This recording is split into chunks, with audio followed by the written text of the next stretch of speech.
What's up guys, and welcome back to my channel. If your goal is to build wider and rounder shoulders, there are 4 different exercises you should be doing. Now, I feel pretty confident talking about this subject as my shoulders has always been the weakest point of my physique, especially as my clavicles are pretty narrow. But over time, by tailoring my training program and proper execution, I have been able to bring my shoulders up a lot. They're still catching up slightly, but overall it has helped me build a more balanced and aesthetic physique. So in this video I will show you what has worked the best for me. Let's get into it. First up is the rear delt cable flies.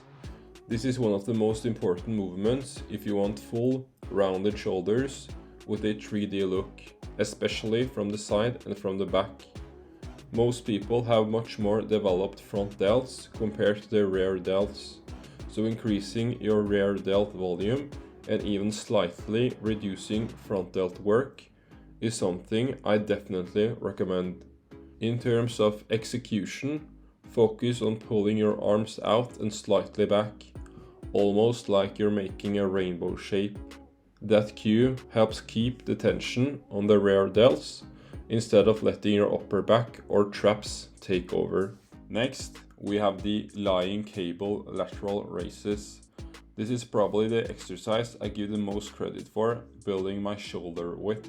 The main advantage here is the tension in the stretch position, which you don't get with dumbbells. That's also why I rarely use dumbbells when training shoulders.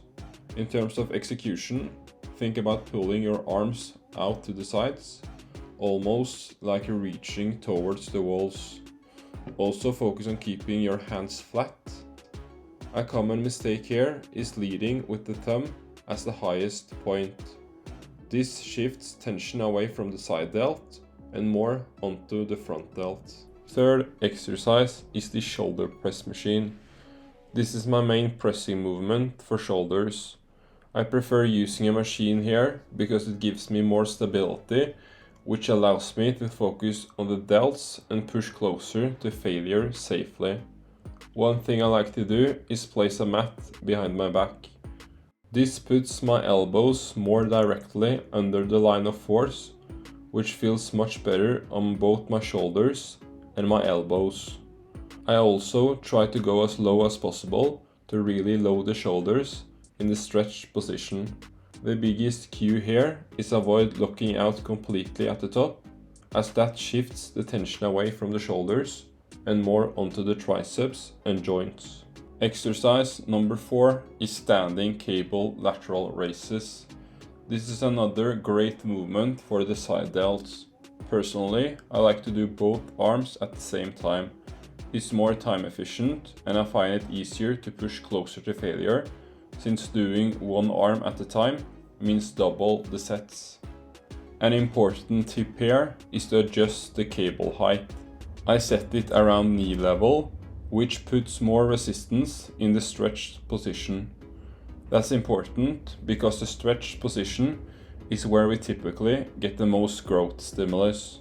From there, focus on lifting with control and avoid swinging the weight. This is an isolation movement, so using momentum just takes tension away from the side delts. So those are the exercises I would highly recommend doing.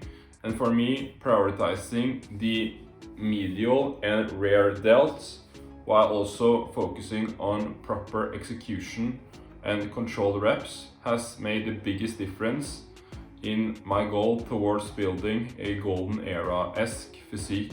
Personally, I don't use dumbbells for shoulders as they provide a much poorer resistance profile compared to cables. If you enjoyed the video and want to see more content like this, I'd appreciate if you dropped a like and subscribe, as this helps me out and lets me know that you want to see more.